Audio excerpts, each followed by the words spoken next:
Welcome, everybody. We are here today to talk about website analytics basics. This is mainly focused for the IFLS, Northern Waters, and WVLS members of our group. If you are somebody with a Winding Rivers Library website, you are currently using a different analytics than this. This is going to be focused on Matomo. However, the terminology will be the same. So we're going to work through today some basic analytic metric definitions and what to look for on your dashboard. And that's general enough. But I will dive into an example on the Matomo dashboard.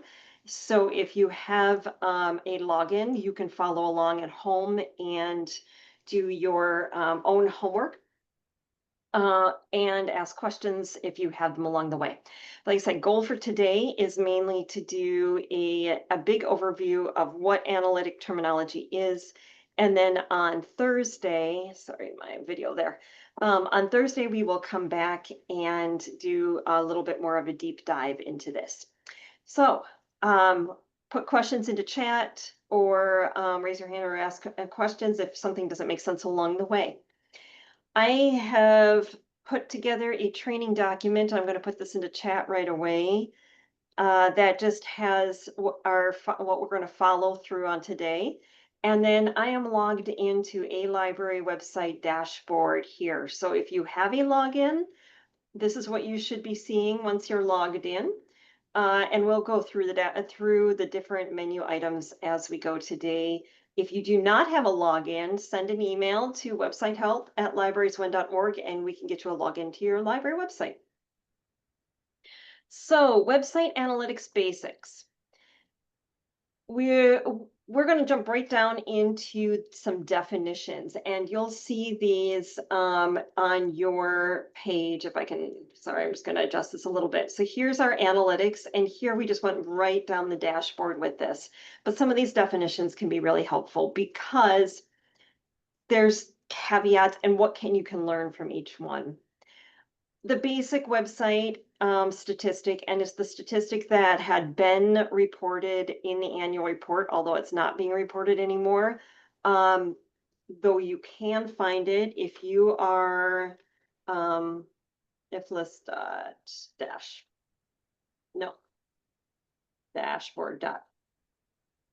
Well, we'll do dashboard.wvls, and there is dashboard.iflisweb.org.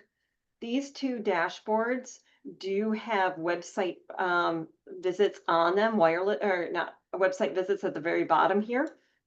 And this is actually coming directly from Matomo. So they've created an API reference plugin that pulls the statistics from this dashboard and puts it into the all statistics dashboard that is trying to load for IFLS. Weird. Okay.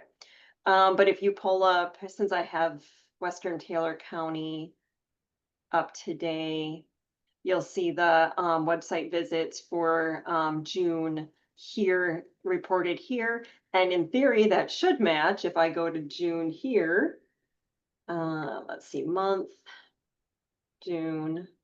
The total number of visits should match between the dashboard and the Matomo here. So visits is the number of interactions by one visitor within a 30-minute time period. Unless you've changed it, which you haven't.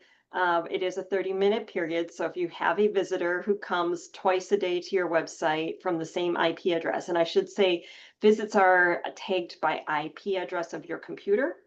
So each computer IP is recorded, and those are considered individual visitors when we come down to unique visitors.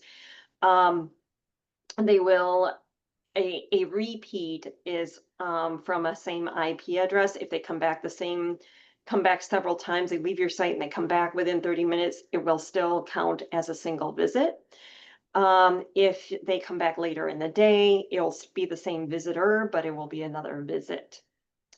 And It matters for you because this is what's going to show your overall big picture activity on your website. And the visitors will help you see how many different people are using your website.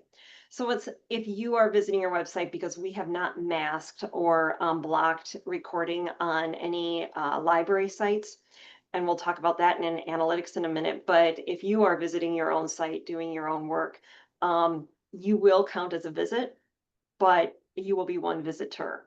So you don't have, you will always count as a visitor. The next thing that comes up in statistics is page views. So during a visit, did they just look at the homepage? Did they do the homepage and the homepage, calendar, and maybe the youth page or something off of that to look at what story time is? So the number of pages viewed, including repeated visits by the same user, are counted. And so this shows the content, where people are going on your website, what they're looking at, and what is relevant. Those are all probably fairly understandable, and you could pretty much figure that out. They're mostly intuitive. What gets into technical jargon is a bounce rate. Now we're going to start talking about something that may not make a lot of sense. A bounce is, and you might get this in a newsletter as well if you do an e-newsletter. It's when somebody clicks on your link and then leaves right away. So they view one page and they leave. And maybe they got the information they needed. So they come to your home. Hi, you hand it to me and I can pull up your account They see easier. your hours and they think, oh, okay, I got my hours, I got the phone number, this is all I need. They may have found exactly what they need because you put it on the home page and they found it. They may also be scrolling your page and not finding what it is that they're looking for. This is when we get into interpretation of analytics that we just don't know. You're going to have to make that judgment call as to whether people are coming to a page, they're finding what they need and they're getting out, or it's more important in like a marketing situation where you're trying to have people stay on your website and engage user engagement and having them move around. But it may be important to you because maybe you have them coming in on a page and you want them to go look at something else and they're just not doing it. What's confusing and why is that not happening? Average visit duration is just basically how much time an individual user, and we're going back to, in this case, unique visitors, are spending on your website, on a library website. A longer visit you might be having some engaging content that they're looking at. In a lot of cases for our libraries, though, we're a landing page to direct them to other things. They're getting to us to go to the catalog. They're getting to the homepage to find an event and a calendar. So it can be that a longer visit isn't as important unless they're having trouble navigating and they're trying to find information and they've clicked around on every page on your website and they haven't found it. That might be a cue that that your content is confusing rather than being helpful. And then you can also, so that's a total visit. There's also average time on page, and that's when they're looking at content on a specific page. So either it's engaging content or it's difficult to read content and they're working harder at it. But at least they're staying, then they're trying. So the information is important. Time of day might be interesting to know when people are accessing your website. I actually think this might be helpful, and there's both time of day and day of week information. And I think it might be helpful to know when to be updating your website. So and we'll look at an example, or I think I was looking at an example where most of the visits were on a Tuesday. Well, if you know most of your website visits are happening on a Tuesday, if you can get information updated by Monday, then on Tuesday they're getting the most relevant information. And if you wait until Wednesday to update, you might have missed a whole bunch of people who normally come to your site on Tuesdays. Location, and this ties back to the visitor piece. IP address of the device that is accessing the internet. There is a lot of gray to this because for example, your local ISP, if you are accessing a website from a WVLS library, may pop up as you are actually in Rib Lake. I don't know why, but the geolocate ends up for a lot of IP addresses to say you're in Rib Lake, Wisconsin. But it does say you're from Wisconsin. What has happened in the last in June was that websites in IFLIS, Northern Waters, and WVLS were experiencing a lot of bot attacks from overseas, and even some now we've discovered United States IP addresses. They're doing a lot of AI scraping. They read websites looking for content to train AI data. AI models and large language models on. And it's been very intense to the point that it was crashing our websites and making everything run very slow. Websites have been moved behind a firewall to limit access and to challenge access for addresses. Actually, it says outside of North America, but it's actually in some cases even outside of Wisconsin, just to cut down on that bot traffic. So having an IP address limit that if you have an IP address that says you're in Wisconsin is more likely to be legitimate traffic, and everybody else gets a little bit of a challenge. Basically the prove you're not a robot challenge. Not just it's a checkbox. That if you happen to be in another country, but you are honestly looking up the website for a Lean Wisconsin website, you can still get in. It's just another check. But the location might be helpful to know where a lot of your traffic is coming from, at least legitimate. So then what this is looking at is under what is available under your visitors and your overview tab. So right here under the overview tab for Gilman, which is Western Taylor County Public Library, I'm going to back up and look at June. So in June, this is recording 318 visits with 189 unique visitors. If you care, that happens to be down from May. So there is a little bit of trend data here available for you. The average duration was 1 minute and 14 seconds. 64% bounced, which means they only stayed on one page before leaving the site. There was 1.8 actions taken, so meaning that they came to the site and they looked at another page, or they downloaded something, or they clicked on a link to go somewhere else.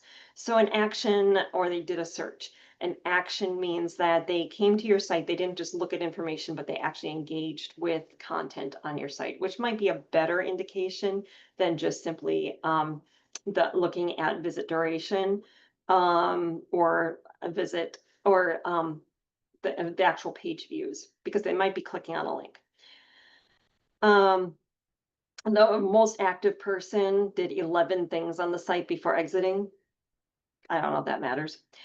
Notice 318 visits, 504 page views, and 419 unique page views. So when I go back to this dashboard and I see 504 website visits, what our dashboards and our reporting is actually counting is individual page views, not just unique visits to the website. So we're looking at the number of pages that people engaged with. Nobody searched on this website, which is fine. But maybe I will show you another example where search is actually very interesting.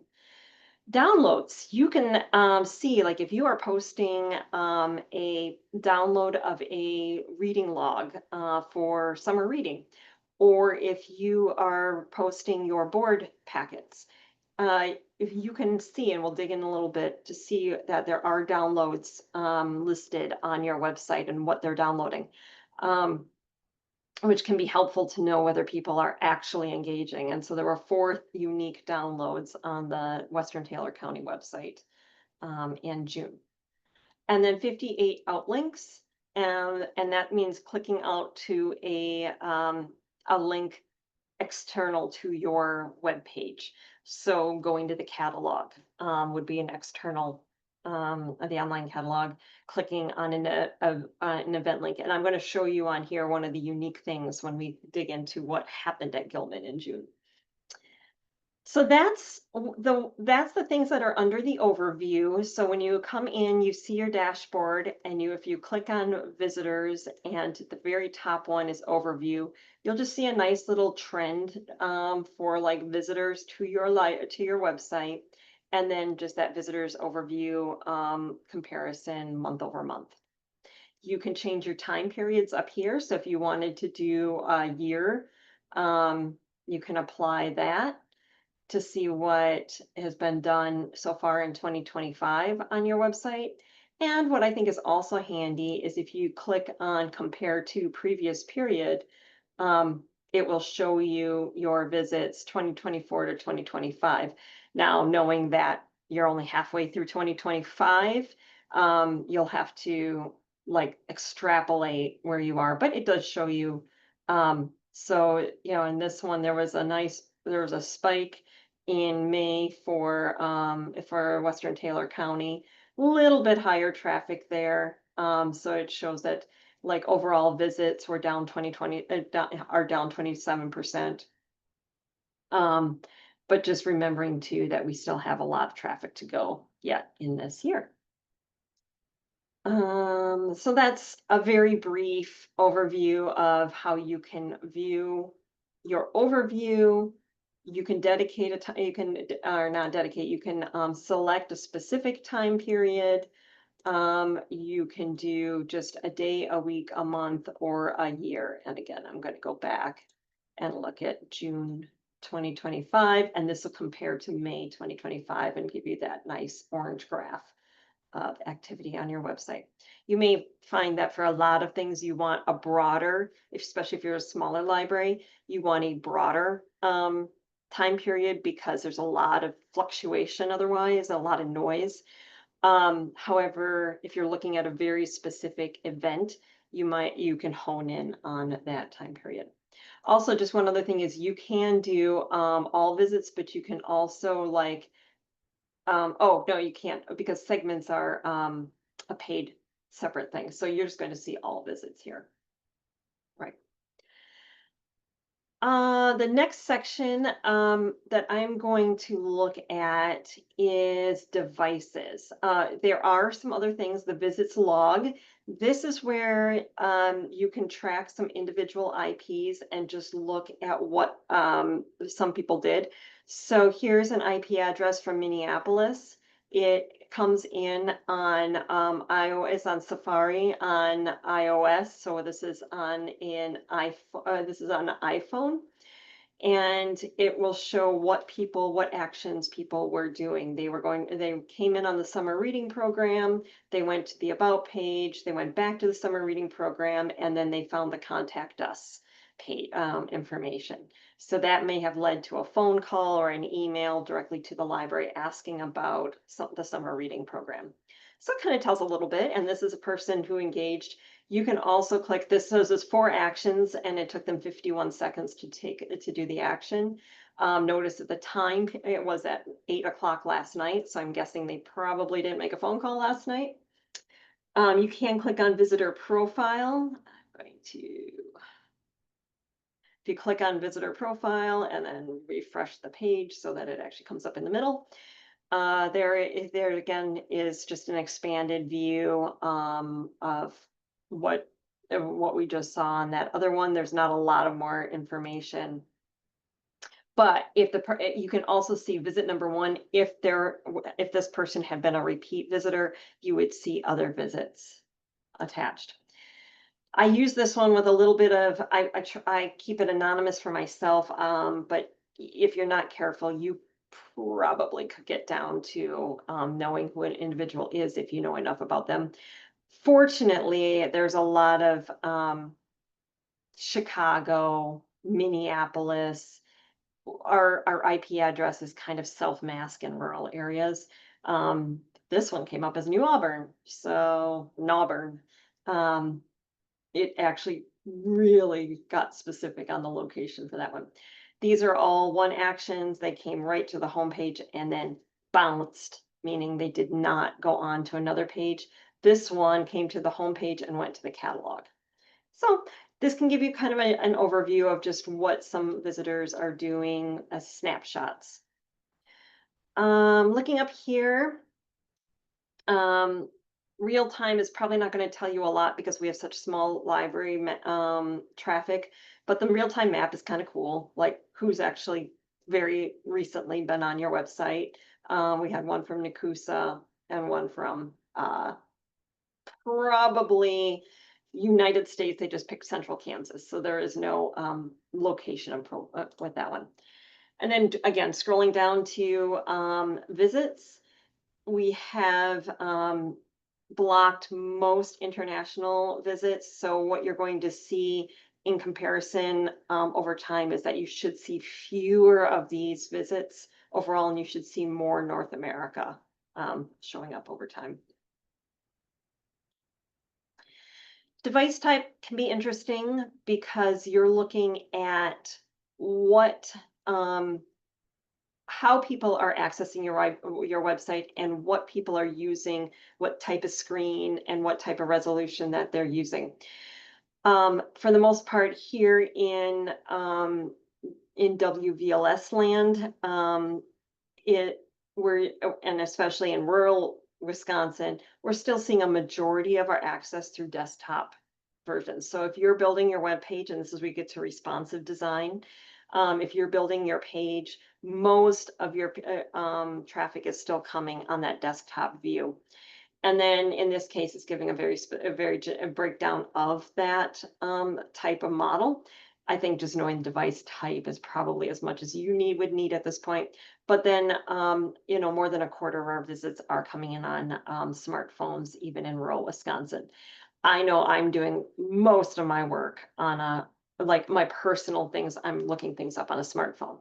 So again, just reinforcing the making your websites, checking your website when you do something, always bring it up on your own device or on a library device on a screen that is a different size, especially a smartphone size screen, just to make sure it looks good. I don't know that brand is super important, other than sometimes it gives you an idea of what that you might have some big traffic that is using almost a flip phone type thing, just keeping that in mind too. But for the most part, in this case, what we're looking at is desktop versus smartphone usage. Okay, so that's what I want to focus on for visitors. The only other one would be the times under visitors. So basically, I would look at overview, devices, and then times. Times might be interesting because I mean most of your visits are going to be during the day, but when are you updating your site? If you can do it before, in this case, the real rise is like 9 and 10 in the morning. If you can get it done before that time, so either the night before or the day of, that might be good for visitors. The other way to look at it is you can view visits by days of the week. And in this case, it was pretty even for June 2025, but May 2025, the big day was Thursday. And so if you want to kind of take a look at that and be like, okay, I want to make sure I get all of my stuff updated. Maybe I do all my updating on Friday for the next week, or maybe I do it right away Monday morning so that it's good for the week. Just kind of keeping, this one might be better to view as a year. And then I'm actually going to uncompare it just so we see. So over the last year, generally the time of day for visiting was 10 in the morning. And then days of the week, not so much over the weekend, but Monday was the big day. So in this case, I would really try to get my information done and out before 10 a.m. on Monday, whether that means doing it on Friday or Thursday, so that the freshest information, people are going to be seeing it right away on Monday. Okay. So that's what I have for visitors. The next chunk down is behavior, and we'll talk first a little bit about the terminology under behavior. behavior is talking about what people are doing, what those visitors are doing when they come to your website. And I think the most intuitive thing is like knowing what pages they are visiting. Notice pages and page titles. They are similar but not the same. Pages are showing you what the slug is. So if I come to Delaware County Public Library, gilman.lib.wi.us, and I click on About the Library. So I have gilman.lib.wisconsin.us/about. That is the slug, or the index page. And here you see these are all listed by that part that's after the slash on your at the very end piece of the URL. If I look at page titles, now it's going to be what you called it in WordPress. So about is the title here, and in pages, it is just about because that is what is at the end of that URL.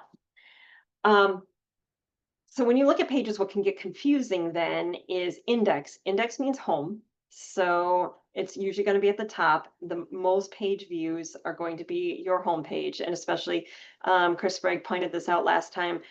Most of our libraries have the home page set up as your landing page for your public computers.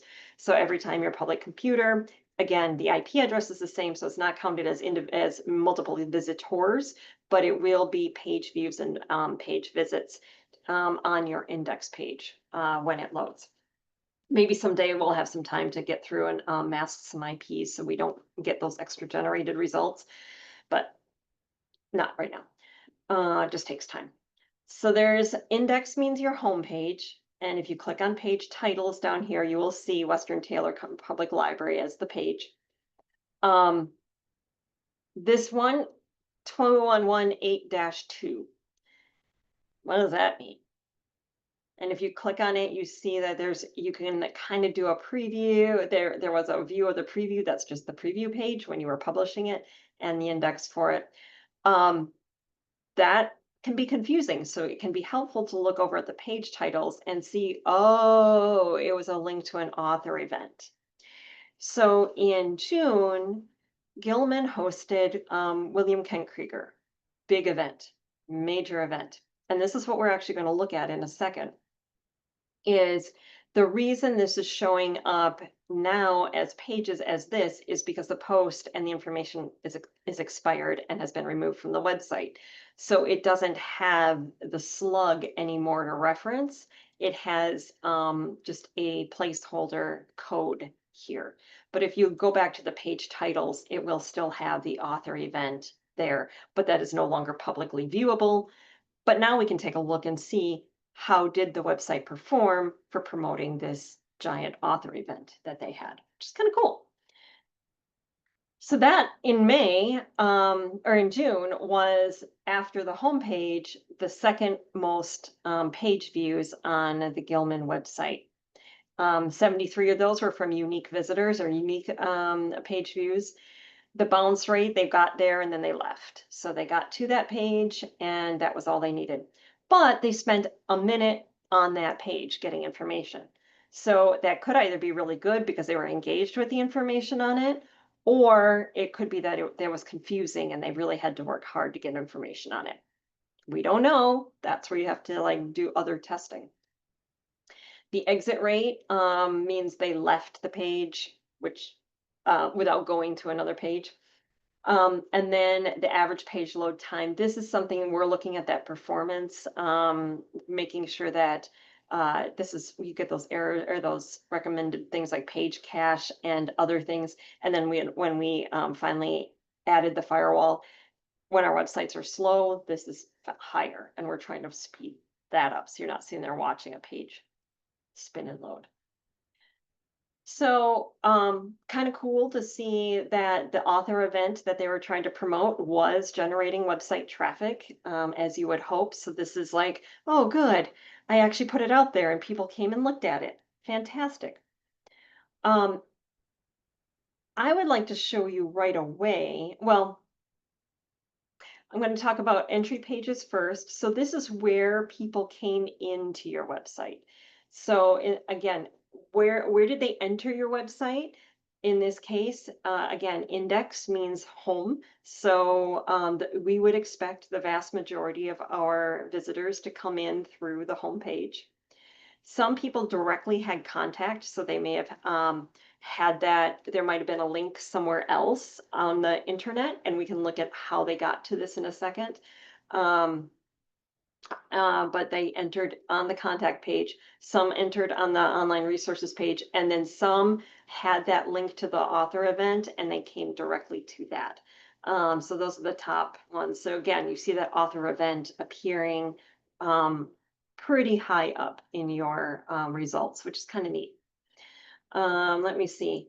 Segmented visits log for this is you'll see all the people who entered on the contact page when this loads. You'll see those individual visits. So it breaks it down and you can scroll down how they got to the contact page and where they went from there and what actions they took. Um, and then the other, let's see, performance report and row evolution. These are, you can click on these and get a little bit more information. Probably at this point, this isn't going to give you a lot more information because, um, like this one, it had, how did it perform over time? Well, this didn't exist in 2021. So literally the only performance you're going to see here is in 2025. Maybe the better one to see for that row evolution is the home page, and you'll see just like how many clicks and entrances on that page. So if you changed and you had people redirected to a different page for some reason, or you wanted to see that over time, how many people are entering on a specific site, that might be helpful, but that's kind of more specific. Exit pages is they came and they left. And so, again, most people came to the home page and then they looked at the home page and they left from the home page. In a lot of cases, like again, the author event, they came, they got to the author event and then they left the website. They got the information they needed and they exited there rather than going out to another link. So that's pages, top pages, page titles, entry pages, and exit pages. So this one you can see how visitors are coming in and leaving. But what I want to show you is another tab. Again, author event was number 2 in June. Let's look at transitions. This, I think, is really kind of cool when you're looking at something like an author event, is understanding how people are finding that particular thing. So you have William Kent Krieger coming, you want to promote it. How are they coming and finding it? In this case, they are coming in, 93% were coming in from internal pages. So they were starting at the home page. Here's 93% of them are starting on the homepage, clicking a link, landing at the author event, and then they are leaving to, in this case, 71% are going back to the homepage. If they haven't, and then exits down here is actually the vast majority, 62 were going to exits. And then 17 of the 17 that went back, they went to that internal page. So you can also expand this. This is also, so you can click on those little pluses to expand. 88 page views, 55 came from internal pages, of which 93% of those 55 were the home page. 17 went out to other internal pages, 71% went back to the home page. 62 of these 88 visitors exited right away. 50 of them took an outlink. And this is kind of neat because within that author event posting, there was a Google form or a Google form to register to attend. And then there was also a link out to Overdrive with some of William Kent Krieger's content that people could access. So of those, a few people went out and clicked on that additional content. So if you want to see what they're engaging with in a particular page or post, this is your chance to see how people are getting here. If we go back to how they're getting in, so 93% were coming in from the homepage. We had a couple of smattering coming in from the summer reading program and a couple other pages. Um, what about from search engines? In this case, and we'll go over search in a minute, but we actually have in this case 100% are coming in from Google, and they Googled it and they came directly into, without going to the homepage, they actually found the author event. So you can get a little insight into your effectiveness of your SEO. Are people searching and finding and getting to a page directly through a web search? And then links from other websites. This is kind of cool. 8 people went to William Kent Krieger's website and found a link to the author event on the Western Taylor County page, and came in there and were able to find out about information. So if somebody is linking to your website directly, then they are clicking, then you can find out how people are getting to your website via that. And then the direct entry. In this case, there were 12 people who had that website URL and they just went right to the author event website without going through the other maze. I think that's really insightful. Especially if you have if you're kind of doing a test and you really want to know if people are able to find information on a particular page, how are they getting to it? How are they not getting to it? Why are they not finding it? Are they doing searches internal on your website trying to find it? This can be a really insightful thing. And in this case, I think for Gilman being a very small library, and trying to get the word out about a large event, people were able to come to the website, find out about the event, and get out to the information they needed. 50 of the 88 actually took the outlinks to the forms and did what they needed to do. And 17 went back into other pages on the website after clicking on it. So it's just a nice overview and flow. I'm going to focus next on outlinks and downloads under behavior. We talked about outlinks in relation to the author event. So we had the form for the Google event was here. But then what you're probably going to see, and this is really informative, is when you come under behavior and you click on outlinks and you see how many people are going directly to your catalog. So of the website visitors that clicked an outlink on your website, in this case, 38 or 31% of your visitors went to the Gilman catalog. And then who was going out to Facebook? So what links on your website are taking people somewhere else? So we had, like going out to Overdrive, doing an EBSCOhost search, so a database search, going out to the Gilman, the town of Gilman webpage, Village of Gilman, and then the Wisconsin Job Center. So what links are people using? And again, you can go back up here and we can go to, let's look at, let's compare this one previous year. So you can kind of see year over year how your catalog is performing. And then like if people are visiting other websites, and it's only going to compare to the ones within your time period. Oops, no compare. So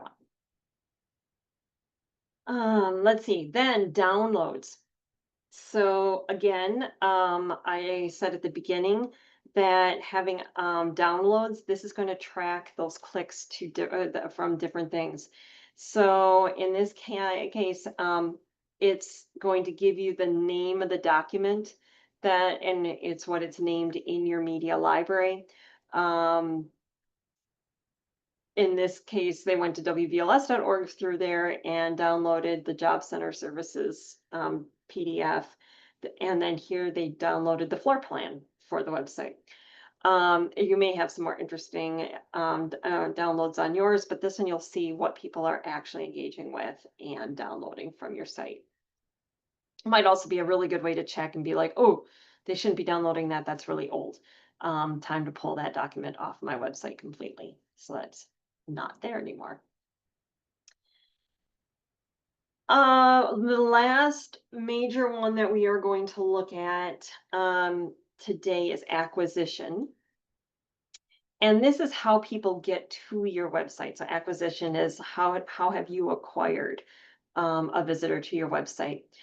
And the overview button is kind of nice. And this is still showing the evolution to the direct entry route versus that they're coming from a search engine. So in this case, this year we've had 161, or in June, we had 161 direct entries and 144 came in through a search engine. So like I just did a search engine search where I searched for the library, then clicked on the library website. And so this people may have it bookmarked or they may know the web page and they just type in the URL. This one, they've gone to a search and they've found it that way. We don't do campaigns. That's further down here. Those are all paid pieces. Oh, no, I shouldn't say that. Forgive me. Campaigns are, sorry. Matomo records campaigns as anything that is directing traffic to your website. So for example, if you have MailChimp newsletter or something, if it seems to be coming from a marketing source, Matomo will pull that out and say that it's coming from a campaign. I don't think you have to set it up. I think it automatically detects it.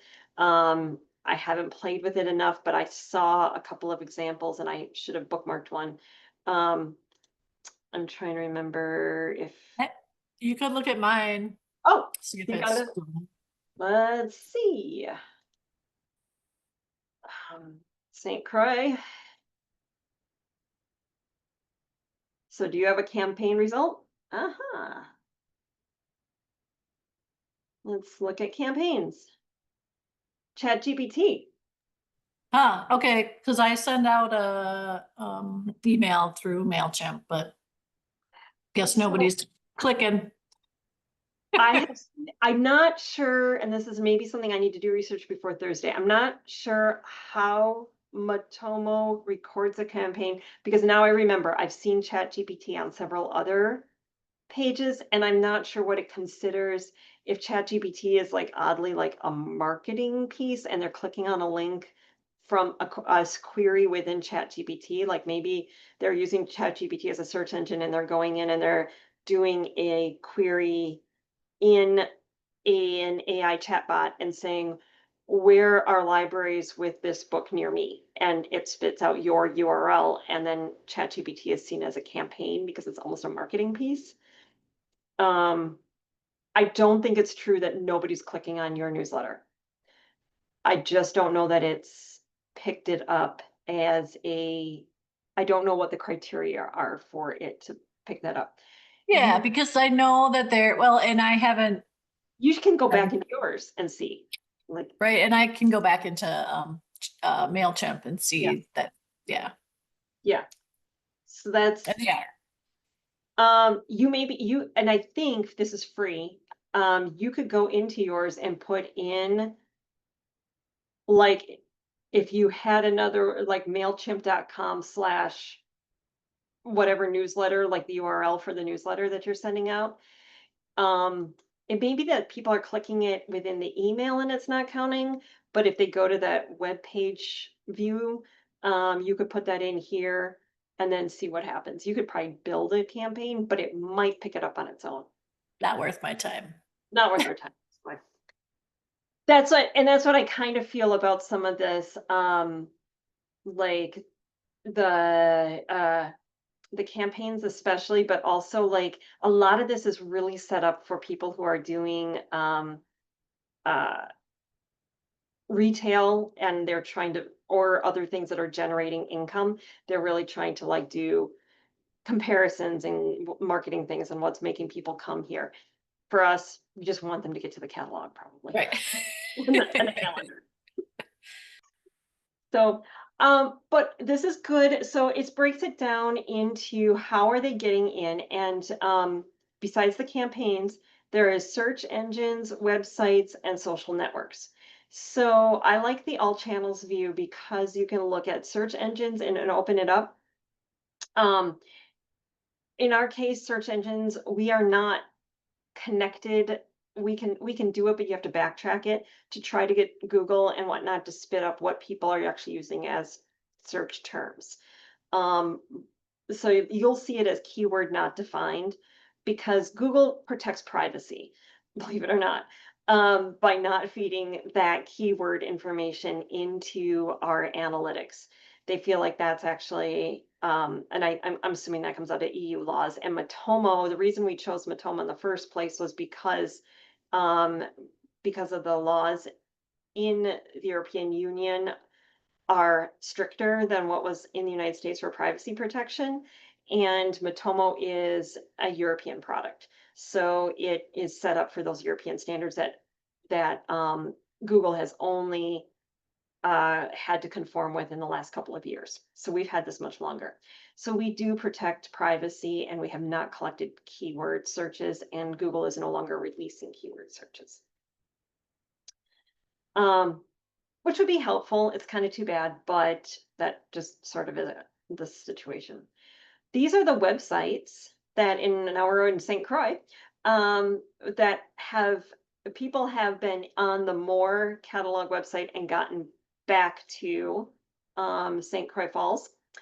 The More, again, it doesn't, if there's a www, you could just combine these two because it's the same website, but sometimes it counts it as two, it breaks it out.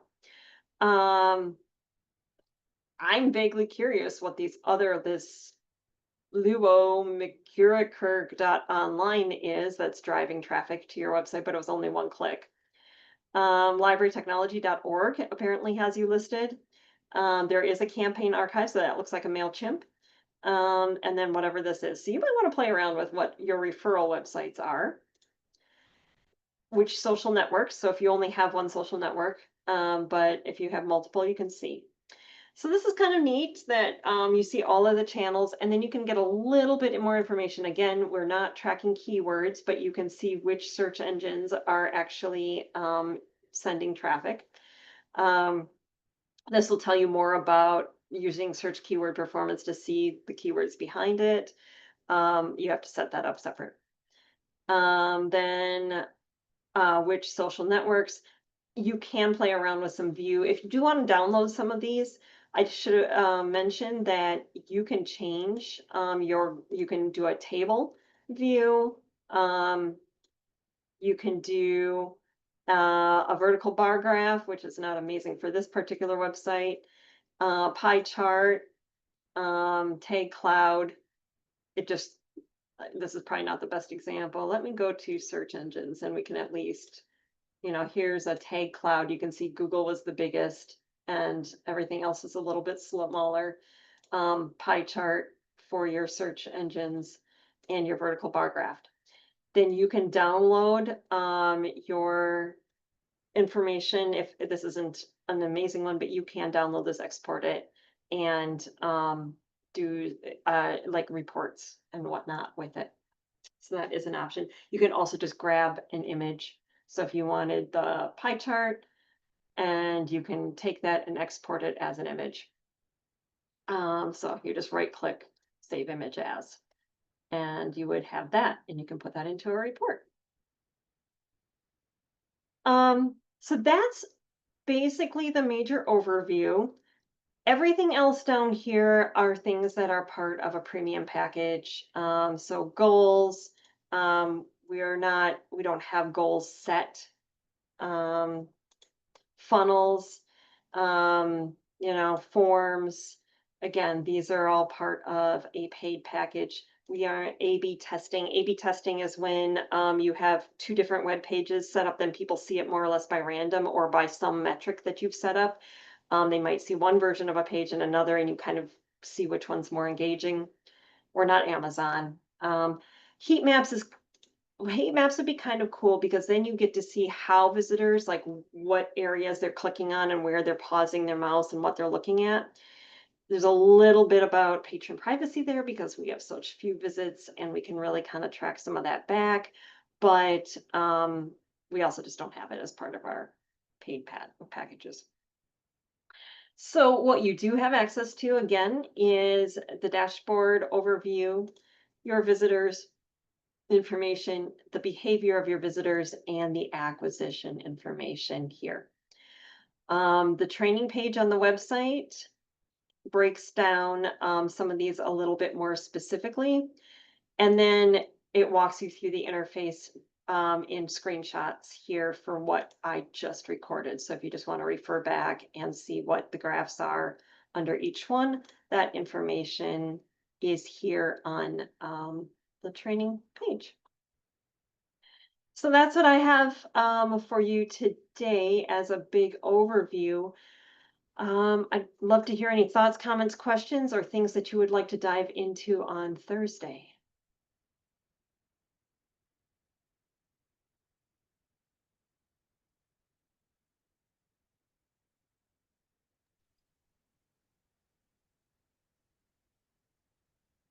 Hey, everybody's either diving into their stuff or just knows everything they need to know. No, I think we have to just go through it all again. Yeah. Look at the stuff on the website and just, it's a lot to It's a take in. lot. So reminder that Wednesday at 11 and Thursday at 1 and then Thursday at 2. Wednesday at 11 and Thursday at 1 we have our office hour. If we want to just play with this with your websites, bring it in. And we can do that on Thursday too. We don't necessarily have to have a major lecture or anything, but we can just kind of grab somebody's site and ask some questions about it. So a little bit of just wrapping your head around it and picking something out. Cool.